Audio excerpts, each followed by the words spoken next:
Okay.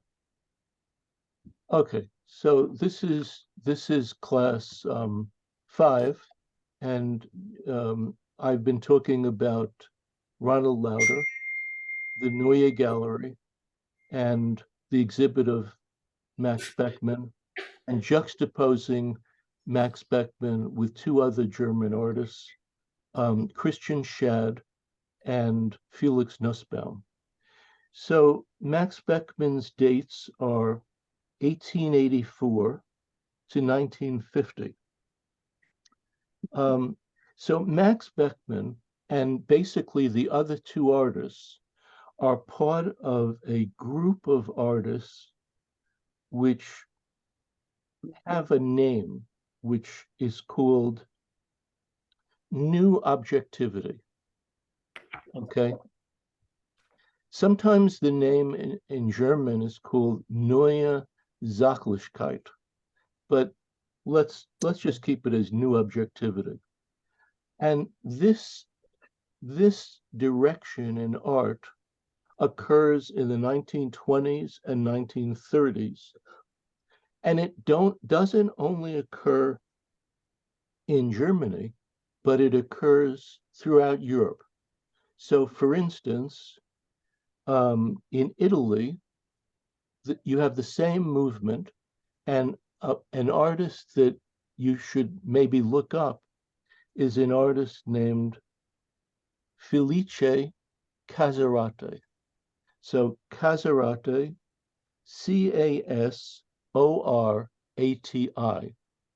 and Felice, Felice, Felice Casarate. So he would be the Italian equivalent of new objectivity. And in England, the artist Stanley Spencer would connect with new objectivity.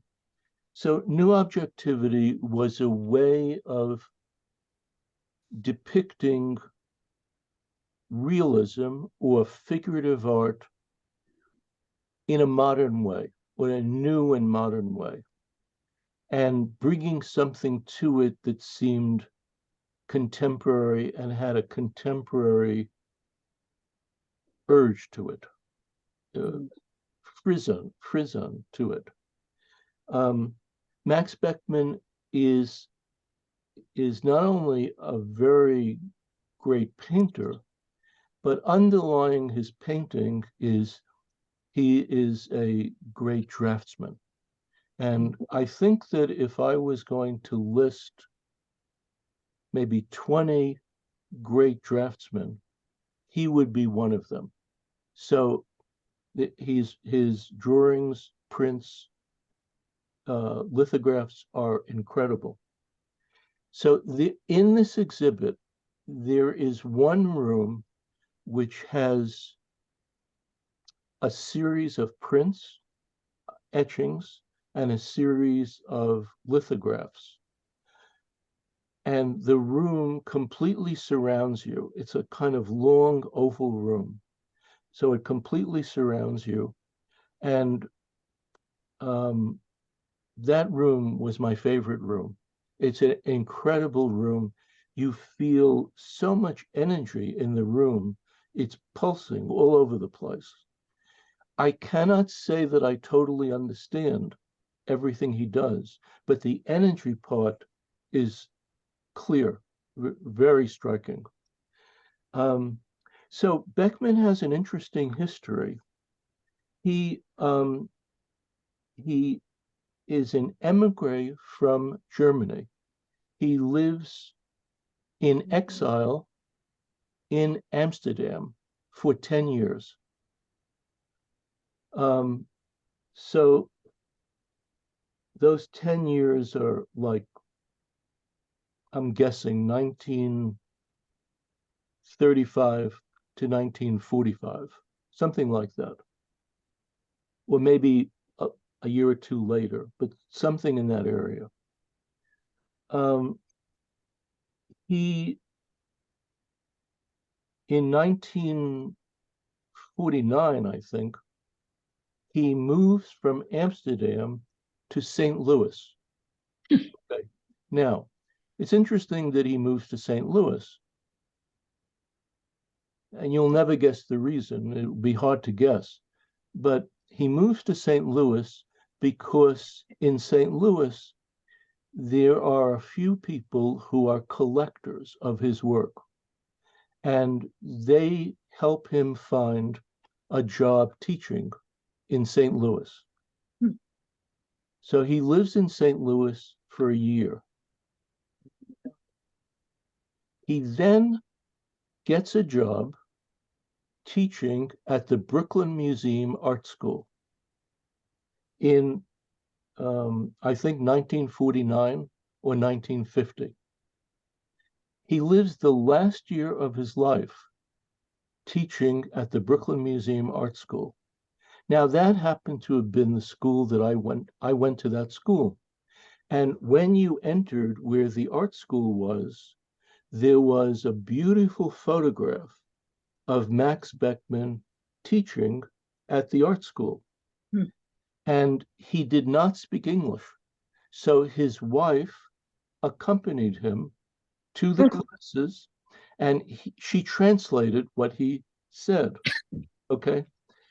Now, at the time that I went to the art school, which was the mid 60s, 1964 to 1967, there was a Max Beckmann Fellowship, which was very prestigious. And I remember meeting a woman who had won that fellowship, and she came from maybe California to study in Brooklyn. So she won the Max Beckmann Fellowship. And so that's a little bit of his history. His work has a blunt, muscular power to it. It has great weight and architecture. He does a series of self-portraits, maybe more than 100 self-portraits. And this series of self-portraits is amazing. And it rivals self-portraits in total of Rembrandt and Van Gogh. It's really that good. So I want to show you some images of his work. Some of these images I will point out were in this exhibit. Some I just like very much. And so I'm just going to show these to you. So let's see if I can do this. Okay, and I think I'm going to alter the progression of this. And after I finish with Max Beckmann, I'd like to come back and see you all together, because I sometimes feel like I'm losing track of, I get very worked up, so I'm losing track of where you are. So, okay, so here we go. So, so this is what he looked like, Max Beckmann. And you'll see in his self-portraits, he does a very good job of depicting himself. To me, he sort of looked like a coconut, very strong-looking man, and no messing around. This is important, and like it or not, I'm coming through. Okay.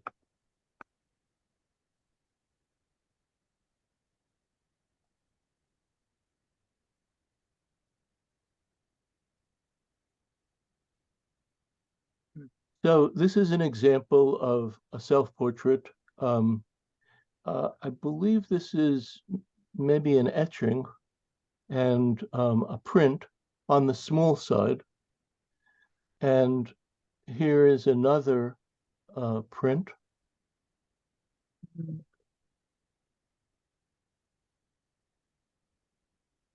This is an early self-portrait of Beckmann and his wife. So this early painting has a more impressionistic side to it. His work changes. It's quite a journey that he's on.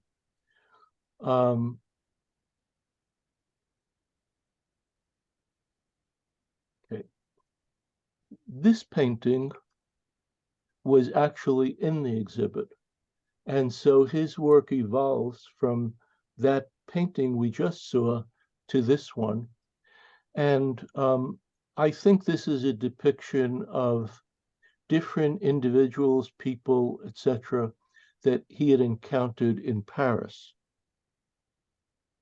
In his paintings, it's almost like he is creating a visual language, a pictorial language. The space in his work is very shallow. There's not a lot of depth at all. Lucy Bardo is on the phone. She can't get on, and she doesn't have the link. I don't know, maybe one of the students there has the link, and you have it to send it. I can't stop now. You sent it to me, I think. The link. I can't stop. Does anyone have the ability to send the link to this class? One of the students doesn't have it, and she called. I can do that. Can you send it to? If I have. Could you send it to Renee? Yes. Oh, Yep. that's great. Renee, yeah. Renee, Kristen is going to send it. Okay, I'll do that. So he created what seems to me to be a very fertile visual language, and this painting is the beginning of this, or is right in the heart of it. This painting is actually in the exhibit, and his work is very serious and full of life and a kind of melancholy and despairing quality. Yeah. But yet full of life in all the different aspects that life offers. This is quite a large painting, and it's really, really a terrific exhibit. This painting called The Night is not in the exhibit, okay? And I was surprised to learn, in kind of looking at all of this to prepare for today, that this painting is in a rather small museum in Dusseldorf. It made me think that when I lived in Germany, I should have really gone to see this painting. That was in 1970 and 1971. But the problem with going to see this painting and with Beckmann in 1970 and 71 for me is that I didn't get his work then. It took me a while for me to grasp what was going on in his painting. So again, that's a little bit like what I mentioned about Bonnard. Sometimes you have to be ready to accept something, and if you're not, you just can't see it. But somehow, little by little, I began to feel that this was an incredible artist and a real point of view about humanity, about the human condition. In this painting, also the iconography of his work is very hard to understand, or hard for me to understand. Yeah. And Beckmann did not talk about his iconography. He didn't talk about the symbols in his painting. He didn't talk about any of that. He actually did a very interesting thing when he was teaching. Before the class began, a few of us were talking about teaching. including Reagan. And Beckmann did a very interesting thing, which revealed a lot about him.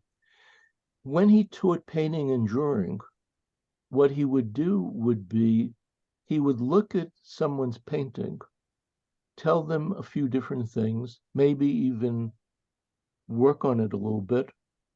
But one thing that he did beyond that was he would suggest a book for them to read.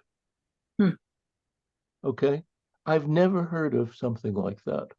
I've done that, but not like what Beckmann is doing. So he would suggest a book, a novel, a poem, an essay, something for them to read. And I think it had to do with the fact that good writing connects with his work. There is a kind of narrative quality in his work. Okay, I got it. And, Thanks. oh, great, terrific. And there's a kind of narrative quality in his work, and that comes through. And what he was suggesting was that a student should see the connection between drawing and painting and reading and writing, especially writing. Okay, so I think what this is about, this painting, is perhaps the First World War and things that are going on within a war. The painting almost seems like a rite, R-I-T-E, rite. And it's incredibly angular and full of emotion in a very, very shallow space.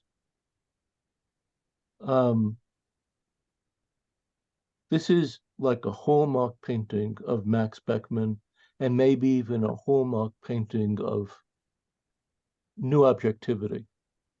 Yeah. Okay, this one I believe is in the exhibit, and also the same very shallow space. He does many paintings and drawings, landscapes and still lifes.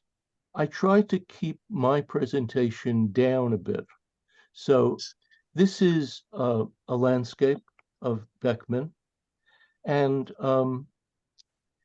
again, this very blunt, muscular form and a lot of use of black and dark colors. So the next slide is very interesting, this one. Beckmann does a number of triptychs, and there was an exhibit, I'm going to guess about 30 years ago, 25, 30 years ago, at the Guggenheim Museum, which then had a location in Soho. And this exhibit was Max Beckmann triptychs. And there must have been like 15 or 18 triptychs that were brought in. So this painting is called, I think, The Actors. And I think that this painting is at the museums of Harvard. And I'm going to guess that this painting is like 12, 13 feet wide. So seeing 15 or 18 of these triptychs is quite something. Okay, so now this painting coming up is in this exhibit. And so this painting could almost be an emblem of this period of time. And this self-portrait, highly combustible, full of a kind of power and compressed energy, is quite a small painting, and is really, really worth taking in. Okay. these, the prints were very hard to photograph. Mm. So I took these photographs, the next two groupings of pictures, from the catalog. So they're not bad, but in person, all of this is much better. So these are from the catalog, my camera. So tremendous variety of line, tremendous vitality of line, really pulsing. And these are, I believe, etchings. And the next one is also etchings. Not big at all, on the smallish side. Simon, Yes. the one on the right, did you show that to us before? Yes, yes. That's Oh, the okay. painting. That's the painting that you saw. Okay, And some of this grouping of etchings, he redid the paintings as etchings. okay. The Um, painting was actually in reverse. That Christ figure was on the other side in the painting. you could be right. Let me see. Oh, yes, you're right. You're right. You're right. You're right. Yeah, very good. Very good, Sue. 3 points for you. Okay, this is the next one. Okay, so again, tremendous vitality of line. It's much more striking in person. I noticed after I put this on, in the one on the right, there's a very curious quality of the people looking at the lovers, like looking at them behind a couch or a bed. Mhm. Is a very interesting idea. And there is a painting, I could try to find it, but there's a painting by Stanley Spencer of him in bed, and near the bed, clustered around the bed, are people peeking at him, like looking at him from the outskirts of his bed. Is he alone in bed? He's alone. He's alone in bed, and people are looking at him. And I wonder if he saw this Yeah. image. Okay, so the next one is this painting, and so this painting could be an emblem of this period of time. I don't know what Beckmann had in mind with this, but when I see the painting, it strikes me that he's listening to the future events that are coming in Europe, the future war that's coming. He's listening in the late 30s to what he's hearing. Is this in the exhibit? This is not in the exhibit. No, no. But this is, I think, stunning.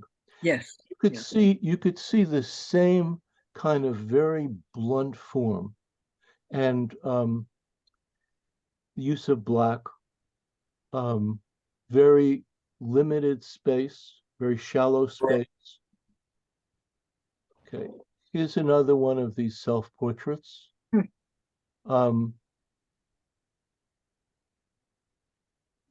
Does many of these paintings. And there was an exhibit that I saw at Gagosian Gallery, which I found very surprising to see this at Gagosian Gallery, but it was an exhibit of 40 self-portraits of Max Beckmann. They included prints, paintings, and one or two sculptures.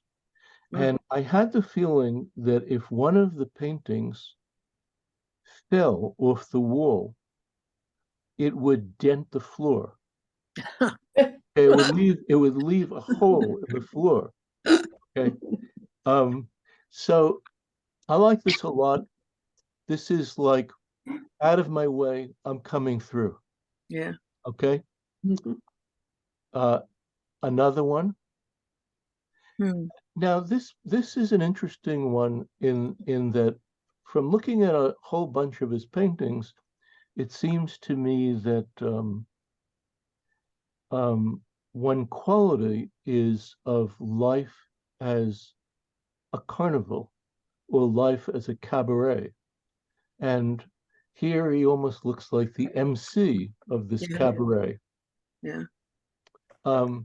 They get the self-portraits get kind of wacky in this direction. Here's I think one of the wacky ones. And so but tremendous drawing abilities to carry this out. And this painting coming up, all these are not big. They're like 16 by 24, 16 by 20, 18 by 24, 20 by 26, in that range.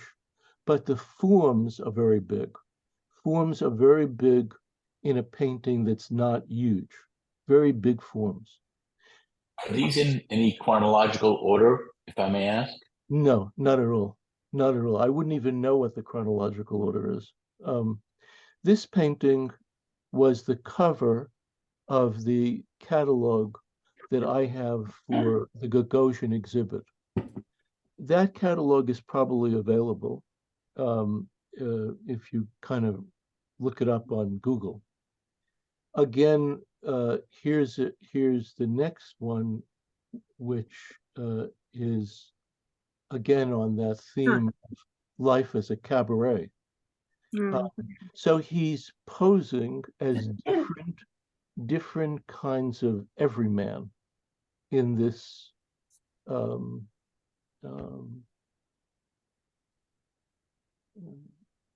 grouping of self-portraits. And the last one I have is this one, which struck me as very, very interesting. Is that a self-portrait? Self-portrait, and I think it's very interesting. It strikes me as this is the self-portrait as an artist. So you are right there on the trapeze. Everyone is waiting for you to fall off or to shake or to ask for help, and you are alone swinging around and you're the artist. Is that your definition of an artist? That's what I see in this. I mean, if I was in your shoes and I was writing, that's what I would write about. But you could see the form is very strong and powerful. Now, I can't go back. I realized that I can't. The same thing happened last week. Once I get on this screen, I don't know how to go backwards. So we're just going to have to keep going forwards. Do you, Simon? Yeah. Sorry, do you have like the little arrows on your keypad, like up and down? Yes. Yes. And back and forth? I think Yes. if you hit the left one, The left going. the left back arrow? and forth one, it might go back. That's how. Okay, but if it But disappears, I know I if it can't be disappears, responsible if it's- it vanishes. If it disappears, it's on you. Oh, Okay. shit. Okay, well then don't. I'm Don't not. touch it. I'm not going to do that. I'm really afraid of it disappearing. Okay. What So pressure? I realize now. I tried to do this last time, and I couldn't figure out how to go back. But I could do this at the end, Reagan. At the end, just to see if it works. But Okay? Simon, you went back to look for that painting when I said it was the reverse image. Yes, but that's not what I want to do. I want to go back to is the screen with all of you on it. Right. Oh, But I oh. don't know how to do that. I don't know how to do that. Let's just keep going. Okay. So the next artist that I thought to link up with Beckmann is a German artist named Felix Nussbaum.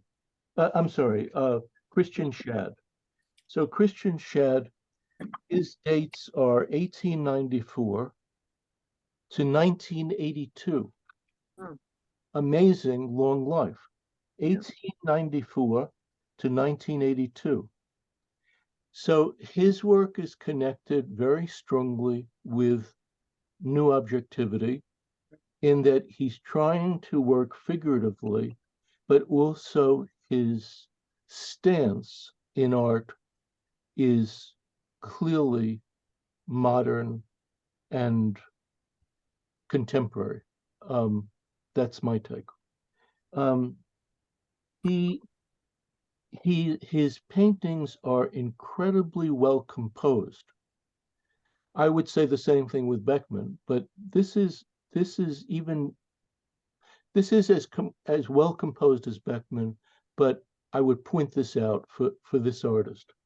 You'll see what I mean when I go through them. He makes very strong use of the rectangle in his compositions.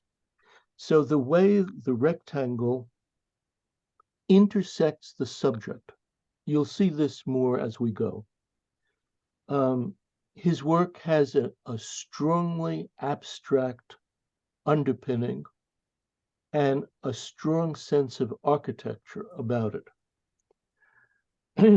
Some of his paintings are very frank and sexual within very polished surfaces. The work has an almost glassy quality, glassy appearance. I think once you see these paintings, you really can't forget his work. Okay, so here we go. This is an amazing self-portrait, Christian Schad. This painting, I think, is a little richer, a little redder than this. This seems a little pale, but a very good reproduction. And you notice how strong the rectangle is and how parts are cut off in particular ways. So everything is cropped. So the reality in the painting is coming forward. He's pushing the reality out. The picture plane and the painting are almost the same. This painting, there's a very large reproduction of this painting in the restaurant of the Neue Gallery. So if you go there and you sit there and eat, which I highly recommend, you'll look up and you'll see this production. And you see the way the figures are cut off on the top, okay, and the still life is cut off. This is very, very interesting. And in the last class, Kathy, is she here now? Kathy Dawson? Okay, I don't know if she's here. So Kathy made a point that some painting that we were talking about made her think of Edward Weston, the photographer, Edward Weston. Yeah. And I would say the same thing here with this painting. Really? Here's another painting, Christian Schad. Wow. Wow. Boy, So, oh boy. if I was going to speak ad hoc about this painting, it would seem to me that this painting would be a cousin of the Max Beckmann painting that heralded the Second World War. The portentous quality of an ominous coming in Europe. it's another painting of Christian Schad. And it's too bad this one is a little small. It could have been much bigger, but you could see the surface is very important to him. It's very crystalline kind of surface. How big is that painting? Not big, not big. I'm going to guess 18 by 24, 18 by 18, 20 by 20. But it's interesting the way the form fills the rectangle in a particular way. It's very well composed. If I thought of the compositions of his work, one of the things that makes me think of something that's very well composed is, does a bell go off in my head and say, how come you didn't think of a composition like this? What, why couldn't you have thought this up? This is a terrific composition. So this is another nude Christian Schad. This is very, very striking, almost like you can't take your eyes away from this. I've seen this painting a few times, and at the Neue Gallery, and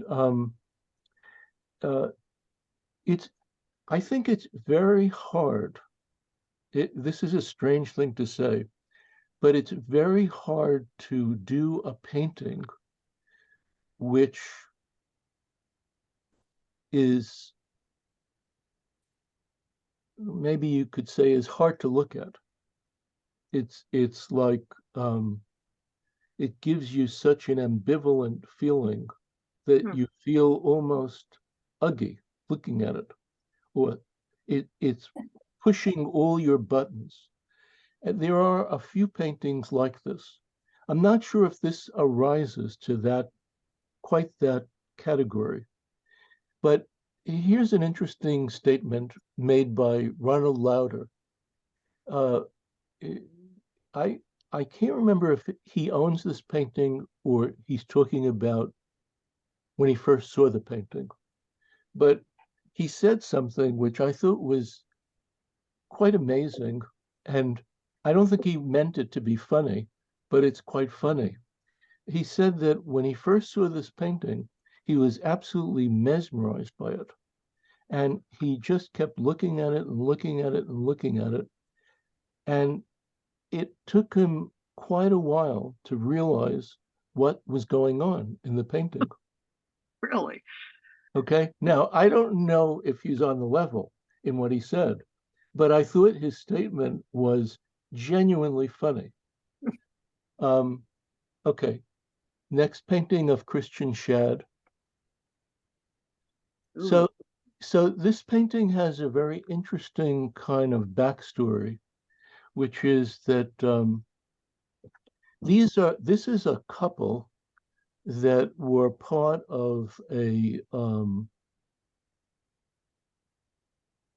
traveling circus, a carnival. And the man, I don't know if he was born like this or something happened to him, but he had a crushed upper vertebrae. And I think what he would do would be to just pose for people to pay to see him. And Christian Schad must have seen this man, and he juxtaposed him with either his girlfriend or his wife. And this is very striking, this painting. There is a catalog of Christian Schad's work which comes from an exhibit at the Neue Gallery.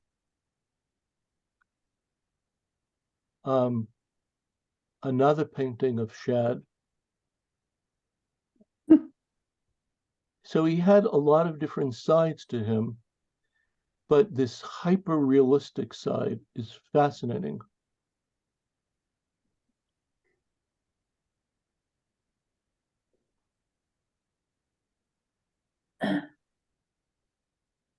there are a number of paintings in the history of art which deal with surgery, medical paintings. There's a painting by Rembrandt, and there's one or two paintings by Thomas Eakins Right. that deal with surgery. Yeah, yeah. And this is Shad? This is Schad, yeah, Schad. Here's another painting of Schad. So this is the whole painting. This is not reproduced in a cut-off way. This is the way the whole thing looks. This is very unusual. I don't think I've ever seen anything quite like this, the way this is cropped. Mm.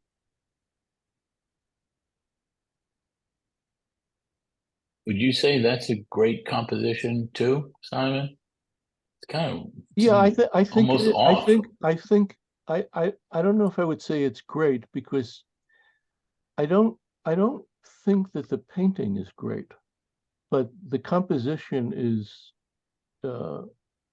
very attention-getting, very dramatic, very strong composition, uh, um, and very interesting. Here's another one.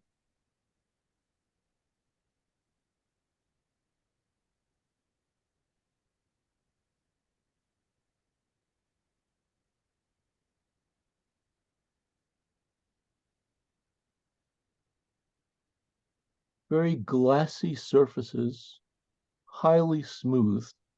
The Eiffel Tower, right? The Eiffel Tower, yes. Some piece of architecture which communicates or converses with the person in the painting in very much the same manner as this one. Mm. Mm. Yeah.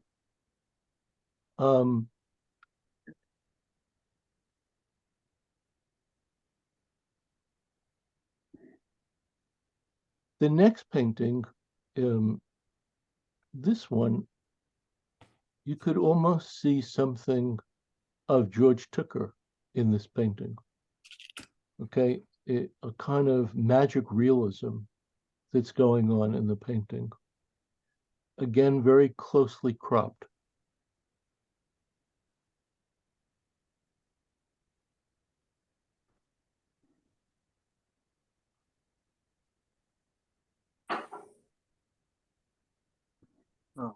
Are So these this all pretty small paintings?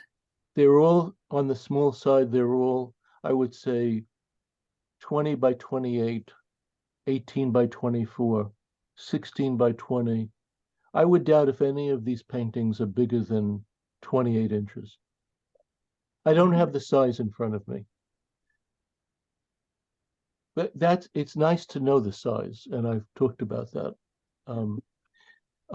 This one, I believe, is Shad's wife.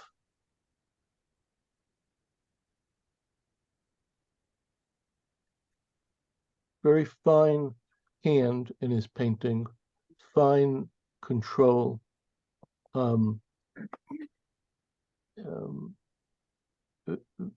Very attention-getting, strong style. Okay, so now this is the last of the three artists, and this is Felix Nussbaum. So Felix Nussbaum, 1904 to 1944. 1904 to 1944. Again, German artist. In this case, an important thing to say, German Jewish artist. Okay, so I first became aware of his work maybe about 35 years ago. I knew nothing about his work at all. And I think in maybe in 1985, 38 years ago, there was an exhibit of his work at the Jewish Museum in New York. And I was so struck by his work and by the story of his work and the intensity of it and its heart. In the last 35 years, his work has become more widely circulated. People have become much more aware of who he is. And actually, in preparing for the class, I noticed that there is a museum for his work in a small city in Germany. I'm drawing a blank on the name of the city, but there is a museum there, and the museum is architecturally a strong piece of architecture. Not so sure about how much I relate to it as a piece of architecture, but it's a very much a statement kind of piece of architecture. And to my surprise, the architect who designed this museum is an architect whose name is Liebeskind. Daniel. Liebeskind. Yeah. And this was the first building that he designed, first building that was completed of his work. He worked on the World Trade Center. So just let me continue. So that's very interesting. So he spends the last 5 or 6 years of his life in hiding in Brussels. And he paints his last paintings in hiding. He does not appear. He keeps painting, but he's painting as many events are taking place in Europe and in Germany and throughout the world. This is an amazing idea. He doesn't have a place to show the work. He paints it. I don't know what he has in mind, but he paints in hiding. Now, here's another part that is very fascinating about his work, is that he starts off in the direction of still life, some portraits, and maybe some landscapes or cityscapes that look a bit like De Chirico. So they have a somewhat surrealistic look. And he's heading in that direction. But as events unfurl in Europe, he finds, for better or worse, his subject. And you could argue that an artist wants to find their subject, wants to find that which is dear to them to express. But the downside of it is the subject that he finds is going to bring him down. So the irony here is that his work becomes darker, and I believe he is on one of the last transports sent to Auschwitz in 1944. So the subject allows him to grow, which you'll see in the slides, but his life is diminished. So this is a detail of an incredible painting of his, and I'm going to leave this on just for a little longer, and then I'll show you the painting that it's from. And this painting could almost be a symbol of the period of time, the period of the time in general. So this is the painting. This is the detail.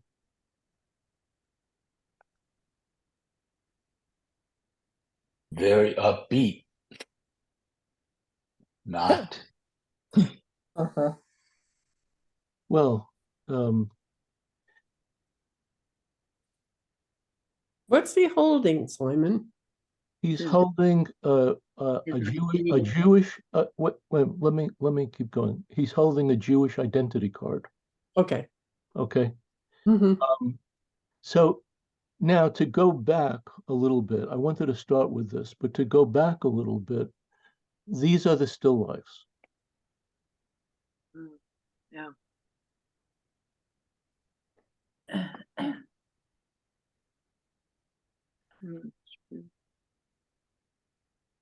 So they're very well painted. They're somewhat surreal. They have a lot of potential. They're interesting.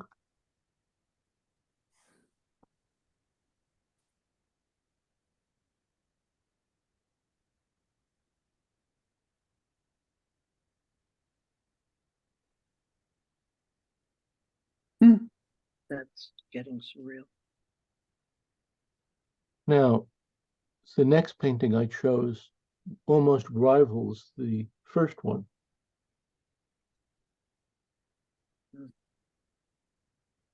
Yes.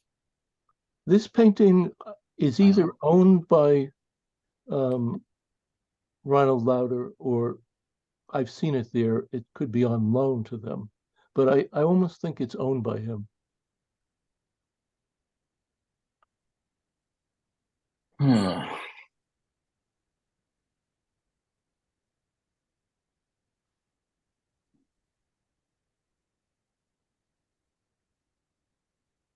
So he does this painting in hiding.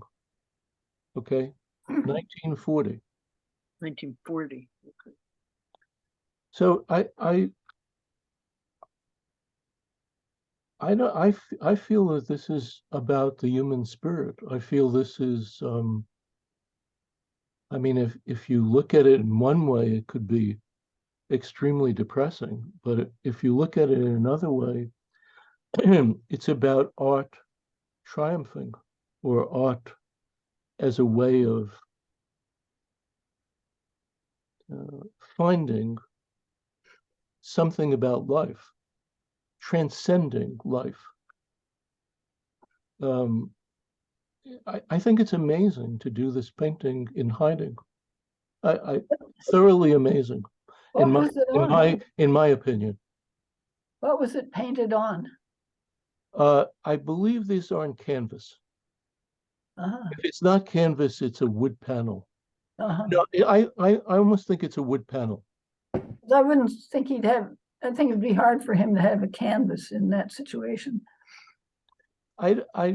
Well, that's true, but I think that the texture of this seems to me to be more connected with a panel. Yeah. Oh.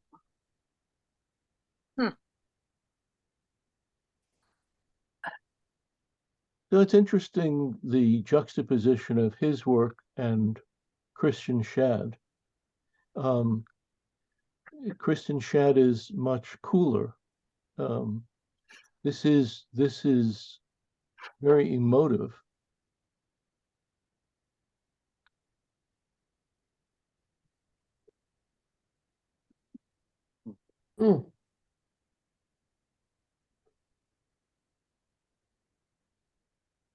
So you said he was on the last train to Auschwitz. Was he not in the concentration camp before that? Because the previous one Looked like he was in the concentration camp from Yes, yes, 1940. yes, Peter, that's a very good point. I think that he was in a different camp, and then something happened. He was able to escape or got out of it, and ends up emigrating to Brussels. And Ah. and also, not only was he killed in Auschwitz, but I believe all the members of his family were. This coming one is a very interesting painting. That's kind of like Christian Schad. Yeah, but there's something different about this. There's something much more psychological in a way. It looks to me more like Beckmann in a way. Oh, With Well, yes, I could see you're saying that. Yeah, yeah. yeah, maybe. There's more. Date on this painting is Oh, looks like 1943. 1943, amazing year to do this painting. Yeah. In hiding. The mask on the wall. Well, you'd think it would be in Brussels and not in a camp. Yeah. In Brussels, yeah, yeah.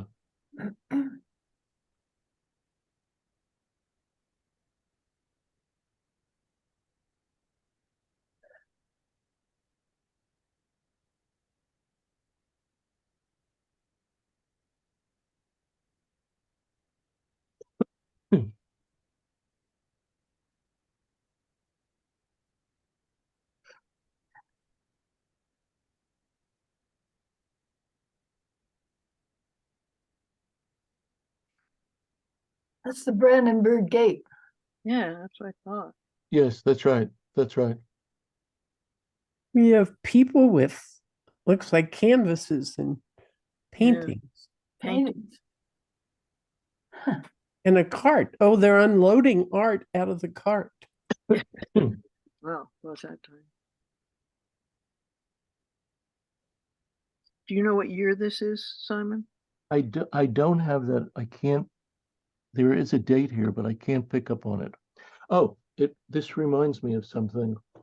I have a book on Felix Nussbaum. It's The Overlook Press, and it's from 1995. And it's a very good book on his work. It may still be available. It's a very, very good book.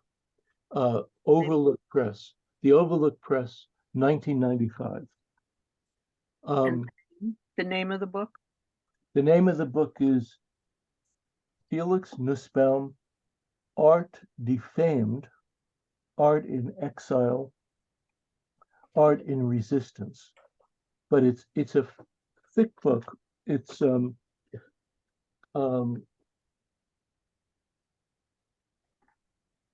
about 500 pages, and it juxtaposes other artists who worked in this direction with his work. Okay. Simon So was well known during his lifetime. no, I don't think so at all. No, not at all. Oh.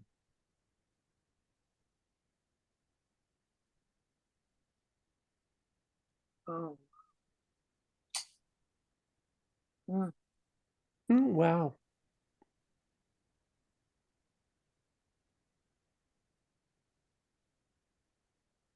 I hope that the introduction about irony stayed with you, because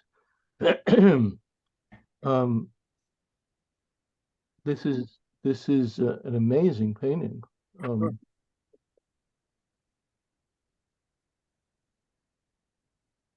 Wow. Is there a date on this? What, a date? A date? I can't see that. It looks like 1943. Yeah. I couldn't say for sure. I would hesitate to look it up in the book now. I think 1943. These paintings were done just before he's killed. Can you explain what you mean by irony in this painting? No, I don't mean in the painting. I'm sorry. Maybe I'm not being clear. But what I meant was that he sets off in one direction. And the irony that's taking place here is that his paintings get stronger and stronger and stronger and more emotional, but at his expense. In other words, he's painting what he's seeing, not what he was seeing when he was doing those still lifes. What he's seeing. So his work is to me stronger, but the danger for him is much greater. So somewhere in those sentences, for me, it strikes me as a great irony. There's lots of symbolism Yes, in the yes, painting, yes, yes. I agree with that. and goes to where he was in life, I think. What he'd suffered through or what he knew about. Yes, yes, yes. And what he's seeing maybe out a window or sneaking to see. It's almost like he's seeing his own death. Yes, yes. Yeah, maybe it looks like he's maybe reflecting on something. Yeah, yeah. But imagine that he keeps painting through all of this. I don't know what the right word is to describe that. Perseverance. In the Max Beckmann handout from the show that I have in front of me, Yeah, it says that he had said that, you know, the more one dies, the more intensely one lives. yes, And Oh, so I think it relates to that, in that he's living more intensely because death is so, you know, around him so strongly. yes. The only difference between what Beckmann is saying and what I said is that he is really dying, like literally dying. Yeah. Beckmann is figuratively dying. Well, Beckmann saw death. He was in the war. Yeah, And so I think he was relating to that. That's what he said. He was relating to that experience. yes, So it wasn't a personal. Well, yes, yeah. I just Makes sense. It makes sense to me that his painting would get stronger because his emotional life must be becoming much richer, or a need to express it somehow, such an extreme of emotion. And as an artist, that would be the way to express what he's feeling. yes, yes. I agree. I agree entirely. I agree entirely. So these are the last two paintings of Felix Nussbaum. oh, wow. that looks like Bosch. It not only looks like Bosch, it looks like Palestine. It looks like the Sinai. It looks like Gaza. Yeah. Wow. But we have people trying to come out of it, have music, have drums, all the symbols of overcoming oppression would be how I would interpret that. I guess you could see it. You could see it like that. I kind of see it as the music is the end game. The seventh seal has Yeah. the blasting of trumpets. That's what it makes me think of. Yes, I Or agree. also The Yes. Jewish musicians who were made to play music while people were marched to the death. Mhm, that's right. Yeah. But he wouldn't know. I think the next painting might be the last painting that he does. Wow. Oh,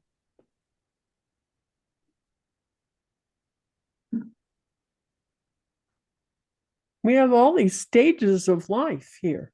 There's a man in the middle, lower middle, with a cap on or something, which looks very much like his earlier painting, maybe of him. Yes, I think Uh-huh. you're right. You're right. Yeah. I It's- agree. This painting I've seen a few times in person. It is very striking, very moody and disturbing, and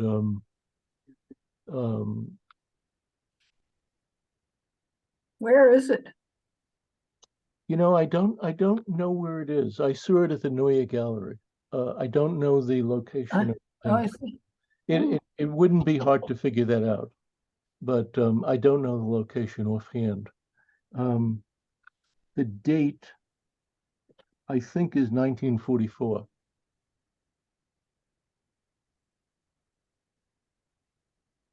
Someone owns this painting? Does I- this I painting belong? I believe it's in a museum. Let me just see if I could find it quickly. I'm looking at the book that I showed you, so it might come up in a second. If it does, Are any of these other portraits of people in his life that you know of? Is that his wife standing? I don't know. There's a similarity Oh, this between is- the, go ahead. Wait a minute, hold on.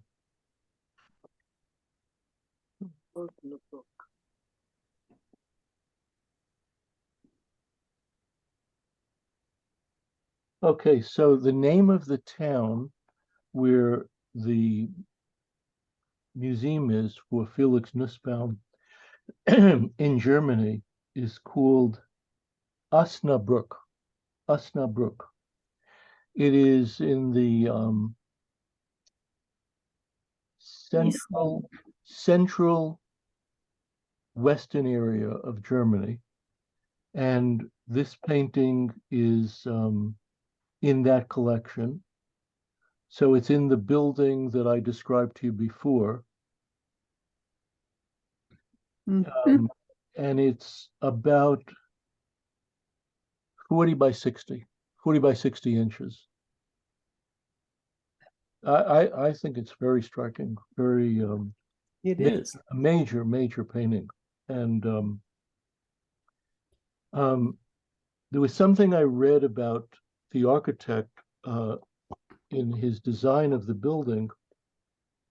He set it up so that the rooms, so that the passageways in the museum would appear not to have an exit. So it would be a museum without exit.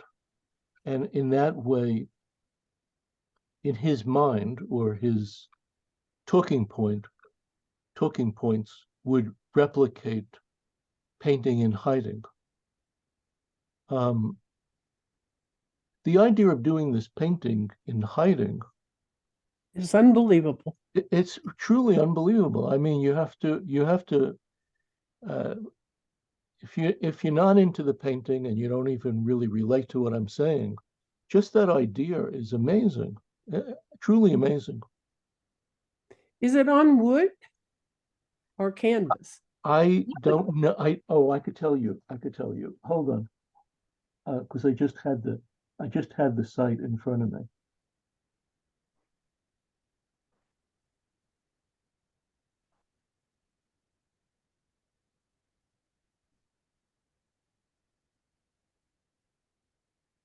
I see stages of him in the That's- whole thing. That's what I saw. I was going to say that. Yeah, you've got the man down here in the front with the cap. which is like that early painting. Then we go on to another man over here on the side who looks emaciated. Then we go up to him standing. Yes. And then we have two images behind him that look Right. like stages of death to me. The Simon, it's on canvas. It's on canvas. Yes, yes. Thank you. Lucia? Simon, I think that this one, this picture, this painting seems related to previous, the one This from one? 2 images ago, because it's not the other one. It's the same street in the background. Yes, yes, It is. yeah. And I think it's the same character, the same person, Right. this man with the one on the cart. That's what I thought. Yeah. This Yeah. man Yeah. here, that one here. No, the one in the middle with the yellow coat with a pin. Yeah. Yes, Yeah. yes, Mhm. yes, yes. That seems to be the same person, and it's evidently the same street with a black Back and bags. With the drapes. banners in the back. Right. Yeah. No, the other one, yeah. Um, Not that one, the one with the central character. I want to just 49.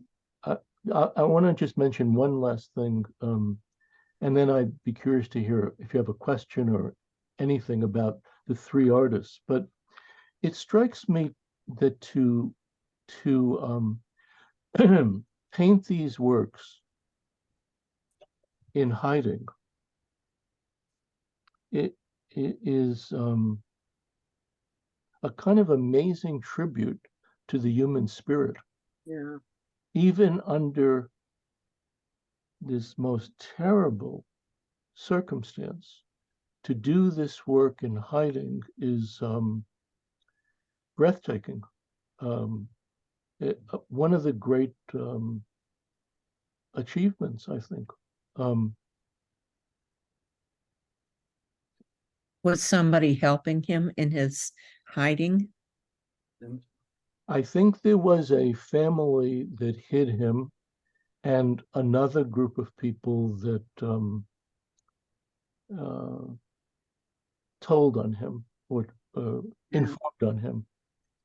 And I remember reading that his father was fairly well-to-do, and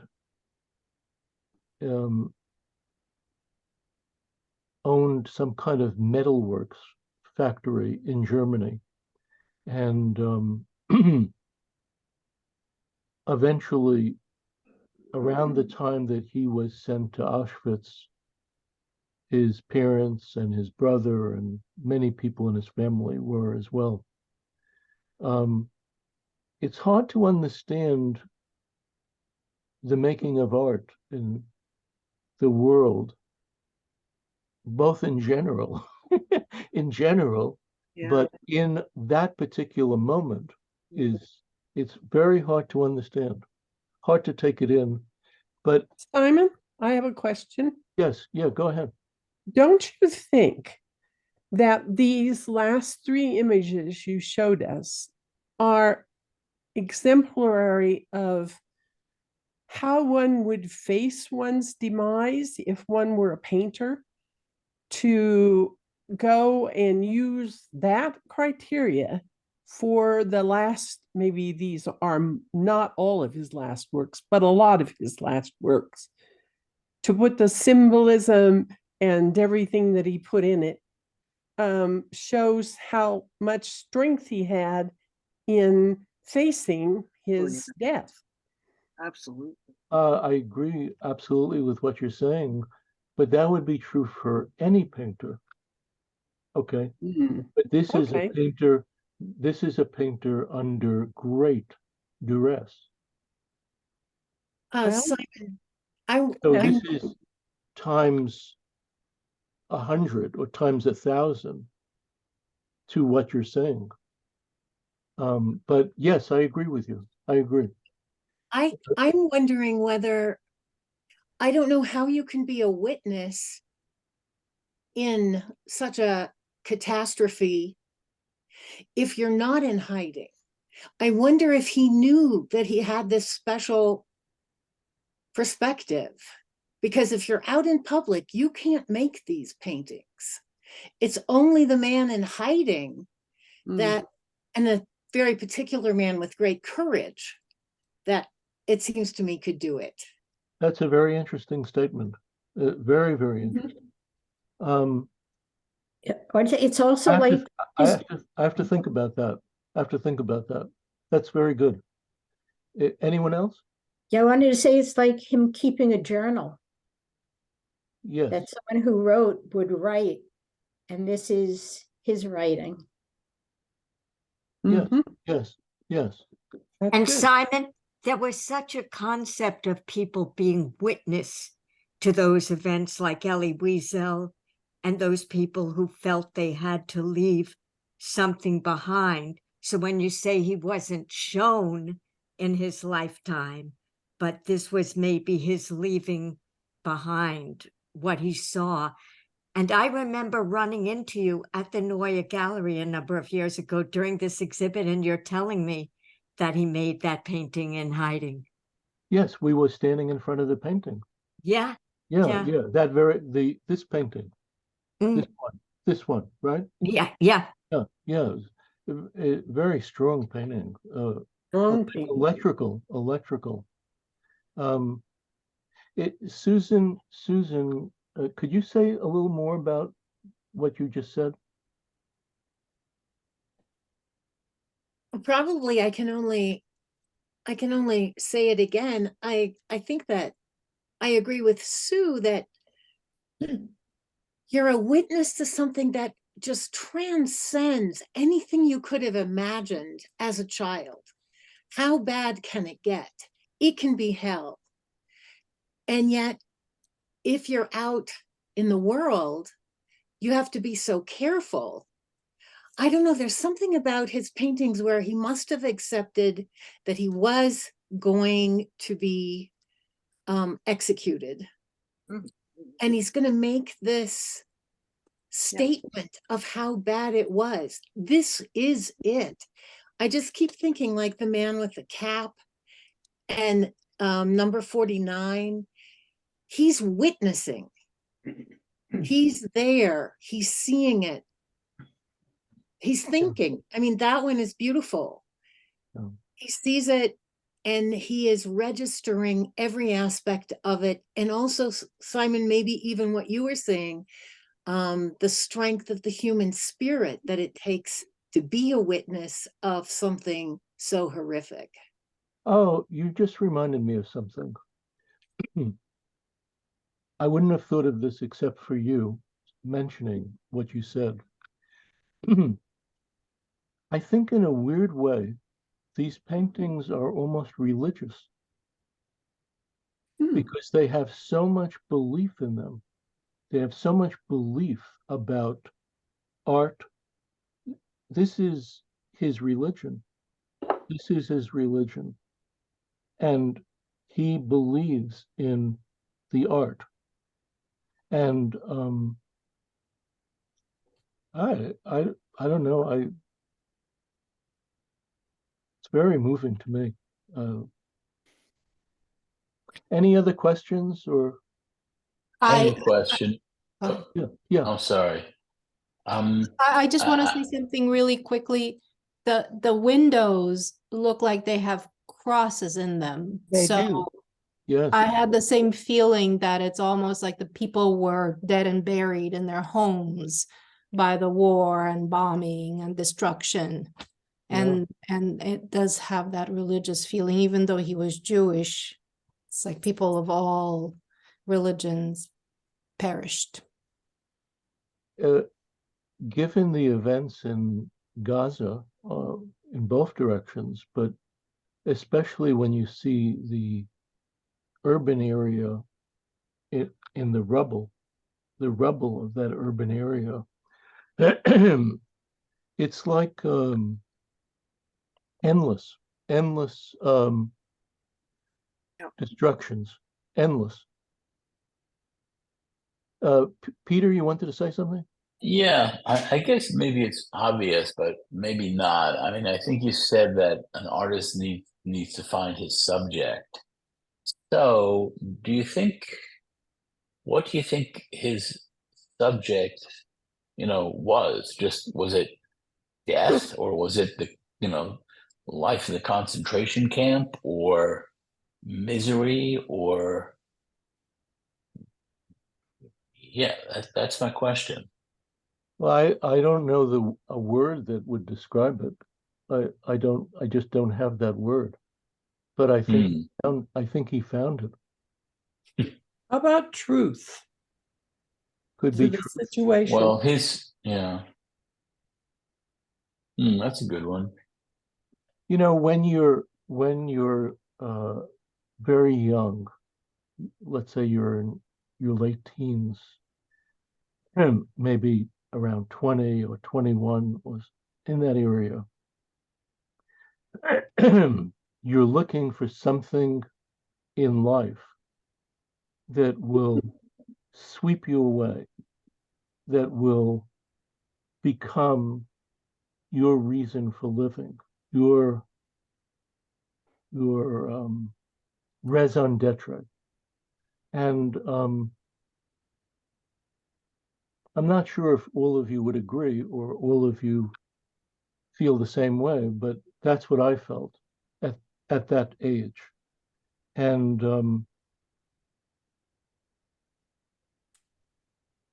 I found it in art, and I feel very lucky about it.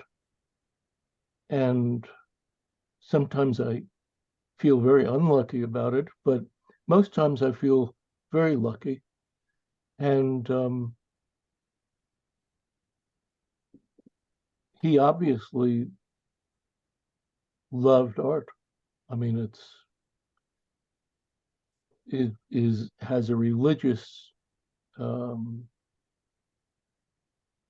analogy. The analogy antipode is art.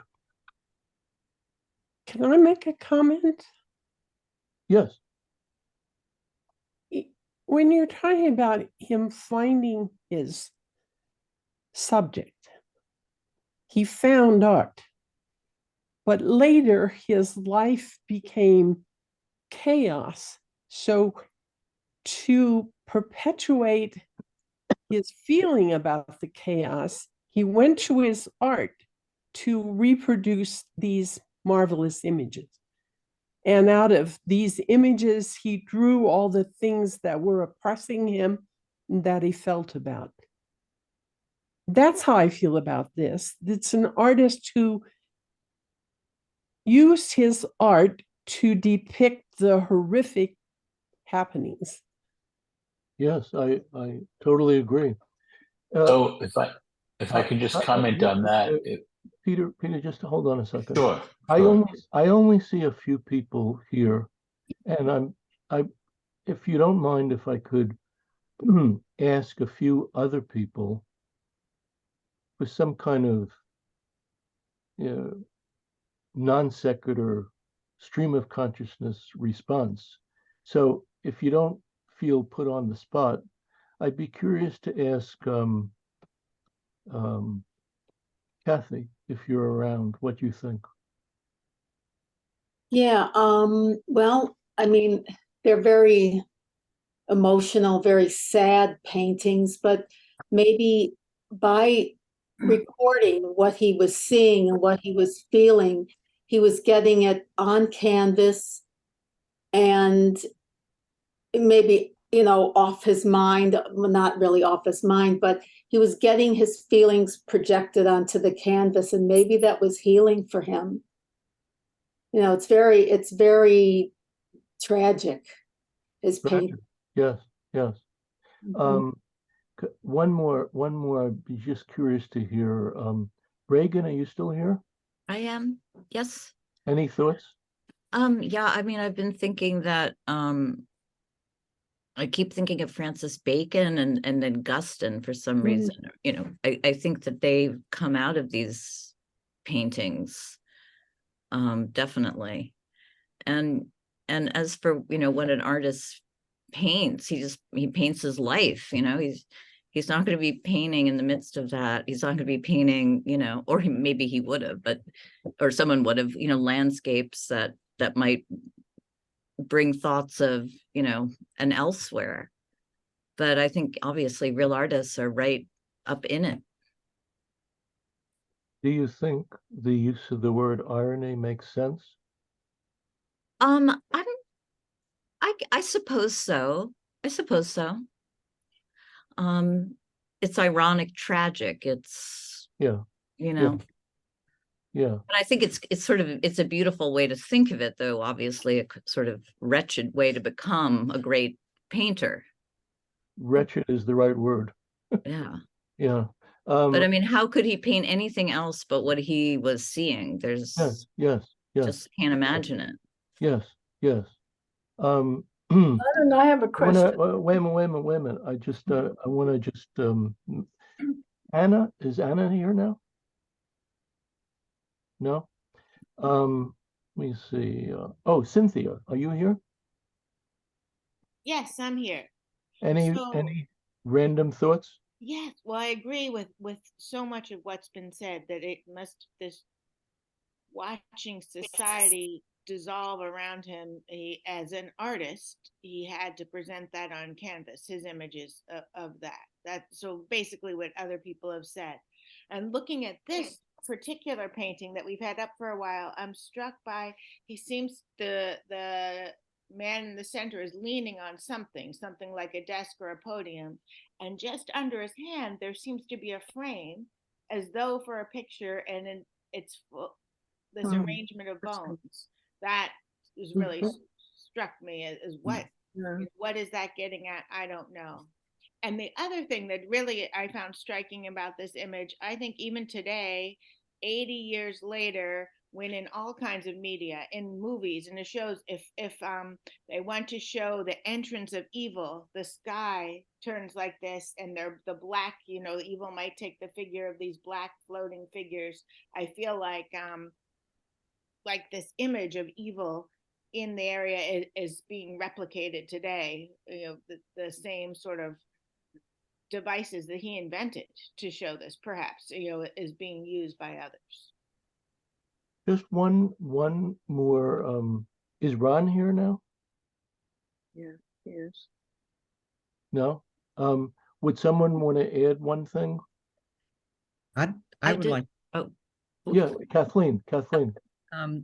Just in looking at in his face, it seems like there's some defiance. It's like he's saying, "I know you're going to kill me, but you can't kill my soul," or something like that. Okay, so listen. Can I have a question? Yes, go ahead. I'm wondering, aren't we appreciative that he made these last paintings? Because we would not have had this kind of imagery or feelings about what the death camps were and what they meant to the people who had to endure this situation in the 40s. I'm appreciative that he could show this, that he could do these, even in seclusion, that he had the foresight to want to make these images. To me, that's remarkable. Very well said.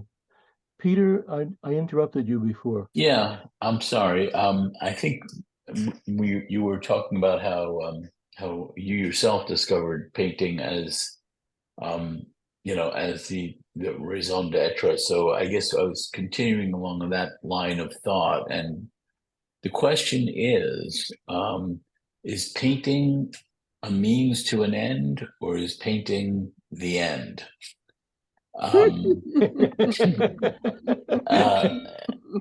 That's a 6-hour conversation. Okay. Is he a painter? Are you a painter, Ron? Me? I'm struggling to get.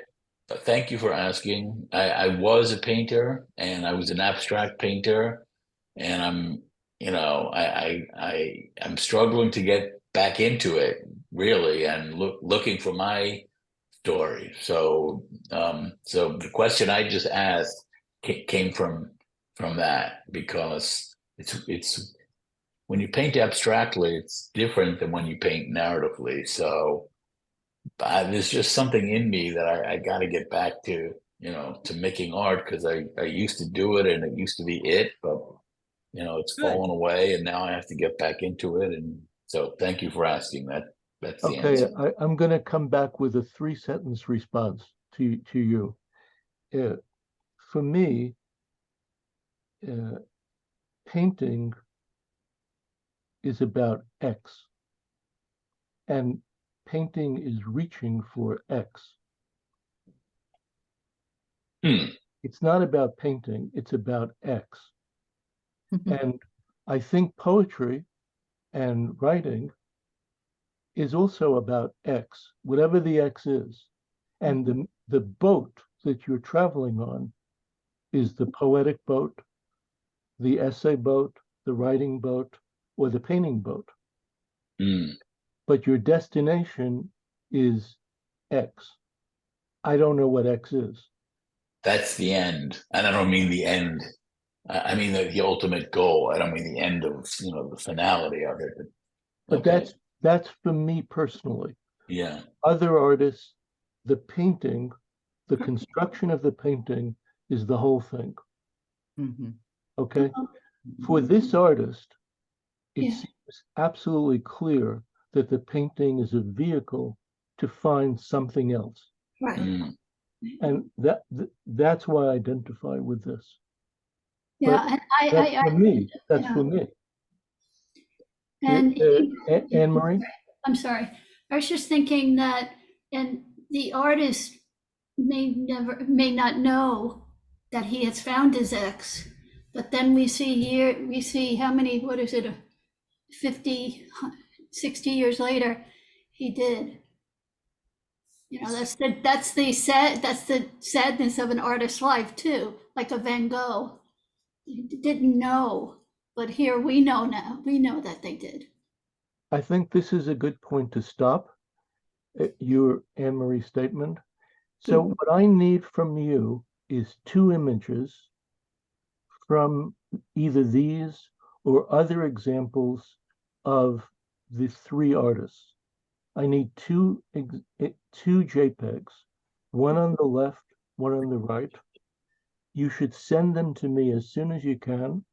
And next week, we'll start with some of the essays that we didn't get to. My fault, we didn't get to. And we'll continue with what you write about tonight. So if I could figure out how to do this, I'm going to send you a link to all of these images. So look for the link.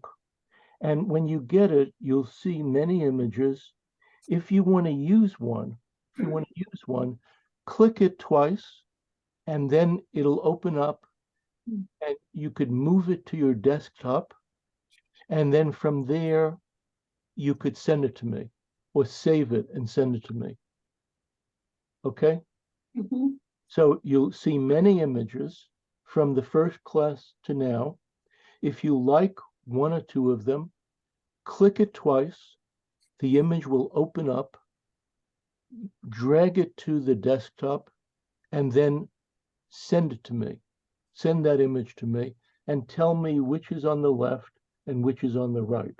If you don't tell me, I'm just going to assume that the first one I get is on the left and the second one is on the right. Okay? Okay. I enjoyed this class very much. Thank you. Thank you. Thank you. Thank you, Simon. See Take everybody care, next week. Take care of Good yourself. night. I'll see you next Simon? week. Thank See you you. next week. Simon, Thank I want you. to tell you, I want to tell you a technical thing. Yeah, If you yeah. want to see everybody, if you take your cursor, you see maybe 5 people at a time. Yeah. And if you bring your cursor to the end of the people, if you scroll through the people, there's a little arrow, and then it'll Oh, scroll yes, yes. through everybody. Oh, who's there. yes, So yes. sorry, I've been meaning to tell you this, but there wasn't a place in class great. I I can without do that. I interrupting. can do that. Yeah, It's yeah, great. That's great. That's what I was trying to do. yeah, yeah. Okay, so I can, Francis, hey, Francis, yeah, that's what I was trying to do. yeah, I know. That's why I realized I needed to tell you. So Yes, thanks, thanks. you're welcome. Gotta go Good make Uh, Good baby. night, everybody. Night. Could Good you night. repeat that again, please? Francis, you want to say something? Just, No. I'm just, I have Okay, to I'll run. see you next so week, okay? wait, yeah, I hope so. Yeah, thank you. Okay, I'll see you next week. Rebecca, it was nice seeing you. Thank you.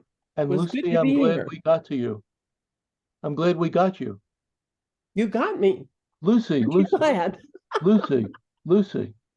I just wanted a repeat of the instructions that she just gave. When you get the grouping of images, you click the one you like twice, Yeah. and that makes it separate. It makes it open up. Mhm. Then you move it to your desktop. You retrieve the image, and like with a photograph, you send it to me, or you could send it to Andrew, or you could send it to Ben. Ben will show you how to do that. No, I don't think so. He's not any smarter than I am on this, which is Okay, a bit smart. but basically you retrieve the image. You Yeah. retrieve the image By clicking twice. by clicking it twice. It opens up. Mhm. Then you put it on the desktop. Okay. Okay. And then you send me an email, and where it says attach the images, Okay. Oh, it's on an attachment. All right. you attach it. Okay. Okay. And all right. So Rebecca, Mhm. this is the class that I thought you would like. I'm enjoying it. I knew you would. I knew you would. Okay. So I knew you would like it. So you have the recordings of this class. So you don't have to watch them all at once. You could watch a half hour, pause it, then later in the day, watch another half hour. But you'll see the other classes. Okay, and they are at the WeTransfer site? No, I sent them to you. Oh, you sent them to me. Okay, thank you. Okay. All right. So I'll see you next week. Okay. All right. Okay. I have a question, Simon. Yeah. How did these paintings survive? Is that in the book that you mentioned? It's in the book that I mentioned, but they were saved by friends of his. Who were in the concentration camp too? No. These friends must have been in Brussels or maybe even in Germany. But friends saved the paintings. Uh-huh. How astute. Oh. Okay, so I'll see you next week. Thank you. Okay. Nice seeing you. Good to see you. Yes. I knew you would like this. I have, actually, I'm sorry. I have a question. Yeah. You want the two JPEGs, one on the right and one on the left. Are we choosing those from the desktop images you're sending us, right? Yes. Or from any other images you find. Oh, all right. Out of those three, comparing those three artists. Yes, but I'm going to send you these images. So Okay. that might make it easier for you. Okay, fine. Okay. All right. Thank you. Okay. All right. See you next week. Take care. You too. Okay, thanks. Lucy, you have a question? Well, we'll see how I do on trying to transfer all this stuff to you. Okay. Do your best. Do the best you can. I will do the best I can. And thank you. It was very interesting. Take care. Take care. Bye. Bye. Let's see.